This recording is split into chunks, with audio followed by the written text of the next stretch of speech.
তিন শ্রেণীর ব্যক্তির বিরুদ্ধে আল্লাহ বলেন আমি নিজেই কিয়ামতের দিন মামলা দায়ের করব।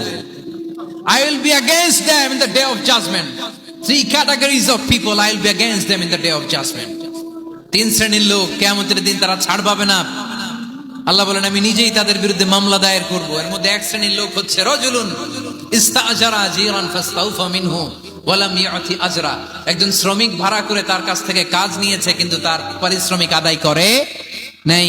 এরকম আছে না নাই? দাপট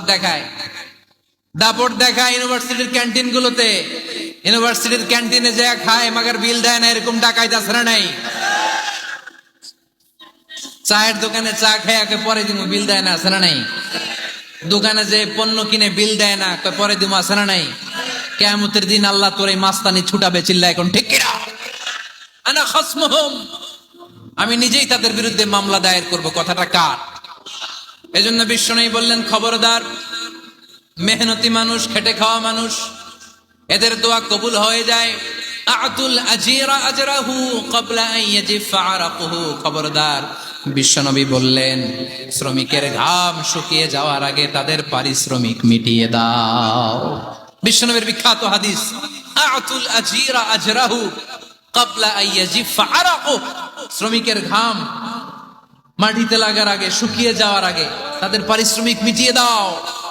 কেননা তারা যদি বদদোয়া করে তোমার জীবনকে জাহান্নাম বানিয়ে দিবে কে? বিষ্ণু ইসলাম সব সময় খেটে খাওয়া মানুষদেরকে আগলে রাখতেন। এজন্য সব সময় বিষ্ণু ইসলাম শ্রমিকদেরকে ভালোবাসতেন। শ্রমে কোনো লজ্জা নাই, লজ্জা হচ্ছে অলসতায়। আজ থেকে এই মাহফিল, এই এত বড় আয়োজন, এত বড় গ্যাদারিং তখনই সার্থক হবে যখন আমরা এই সিদ্ধান্তে আসতে পারবো যে আমরা অলস সময় কাটাবো না, আমরা আমাদের এই সময়গুলোকে প্রোডাক্টিভ ওয়েতে কাজে লাগাবো, কোনো না কোনো কাজের সাথে জড়িত হব।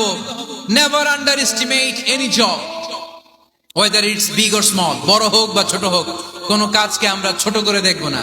যে কোনো কাজ করো না ভাই, যে কোনো কাজ করো তা যেন হয় সবার চেয়ে সবচেয়ে সুন্দর। আমাদের অবসর সময়গুলোকে কাজে লাগানোর দরকার আছে না নাই? আমরা নিজেদেরকে কর্মঠ করে, কর্মজীবী হিসেবে, শ্রমজীবী হিসেবে নিজেদেরকে প্রতিষ্ঠিত করতে চাই। রাজি আছো মুসলমান? লক্ষ্মীপুরের যুবক ছেলেরা আওয়াজ করে বলো, পারা যাবে?